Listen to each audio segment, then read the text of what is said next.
Komisaris Jenderal Polisi Setio Budianto resmi terpilih sebagai Ketua Komisi Pemberantasan Korupsi untuk periode 2024-2029 melalui rapat pleno Komisi 3 DPR RI yang berlangsung di Kompleks Parlemen Senayan, Jakarta, Kamis 21 November. Setio Budianto mendapatkan sebanyak 46 suara dan terpilih menjadi Ketua KPK.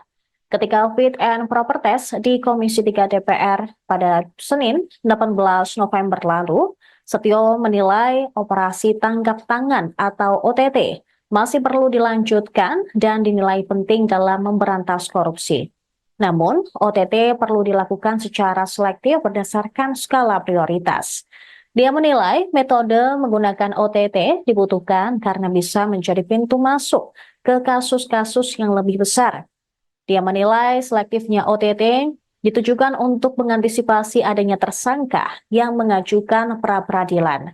Untuk itu ia menilai kegiatan OTT harus dilakukan selektif. Lahir di Surabaya, Jawa Timur pada 29 Juni 1967, Setio Budianto merupakan lulusan Akademi Kepolisian pada tahun 1989. Pria berusia 57 tahun itu memiliki segudang pengalaman di bidang reserse. Ia cukup banyak mengabdi di wilayah hukum Polda Papua. Tercatat, dia pernah mengemban jabatan sebagai Kapolres Teluk Wondama, Kapolres Biak Numfor, Wadireskrim Polda Papua, hingga Direskrim Sus Polda Papua. Setio Budianto juga sempat bertugas di Komisi KPK sebagai Koordinator Supervisi Penindak di Deputi Penindakan KPK. Kemudian pada 2021, ia ditunjuk menjadi Kapolda Nusa Tenggara Timur. Setahun berselang, Irjen Setio menjabat sebagai Kapolda Sulawesi Utara. Ia juga pernah menerima amanah baru sebagai Pati Itwa Sumpori. Sejak 22 Maret 2024, Setio Budianto mengemban amanat sebagai Inspektur Jenderal Kementerian Pertanian RI.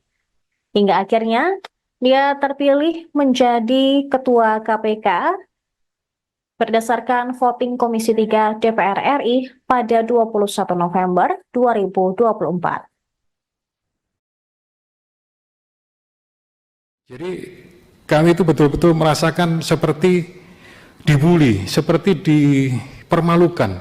Kami dihajar dengan berbagai kasus. Kasus Pak Isial selesai, dihantam lagi dengan kasus lain. Diterbitkan lagi dengan sprindik lain. Disikat lagi dengan sprindik lain. Nggak habis-habis dengan sampai hari ini.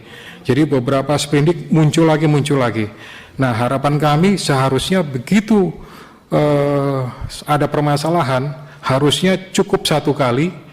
Itu yang dulu kami lakukan gitu. Pada saat ada kementerian dulu, pada saat kami direktur penyidikan, satu saja. Setelah itu kami sampaikan kepada kementerian komitmen untuk tidak terulang, komitmen untuk melakukan perbaikan. Nah, setelah itu kami masuk dengan istilahnya zaman itu adalah pencegahan pasca penindakan. Tapi kalau tadi kami sampaikan adalah perbaikan sistem pasca penindakan. Itu yang kami sampaikan. Kemudian tadi juga Pak Fredrik sampaikan kalau OTT ya pastinya kami sampaikan udah pasti ada 2 alat bukti. Tapi kalau itu dilakukan pemanggilan pasti bukan OTT. Tapi kalau itu pasti berubah gitu. Khawatirnya kalau itu dilakukan pasti menghilangkan barang bukti dan lain-lain. Itu pasti akan berubah gitu. Jadi dengan dilakukan OTT ini pasti kita akan bisa mendapatkan banyak alat bukti yang lain-lain. Biasanya dengan melakukan OTT itu banyak sekali pintu gerbang ya yang kami dapatkan atau kami istilahkan buku gendeng gitu.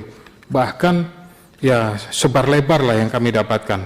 Tapi sekali lagi sebar lebar itu kami juga tidak kemudian melakukan hal-hal yang sifatnya di luar konteks ya, pasti tetap sesuai dengan aturan dan tidak melakukan hal-hal yang di luar kendali, tetap sesuai dengan ketentuan yang berlaku dan sesuai dengan aturan atau Download Tribun X sekarang, menghadirkan lokal menjadi Indonesia.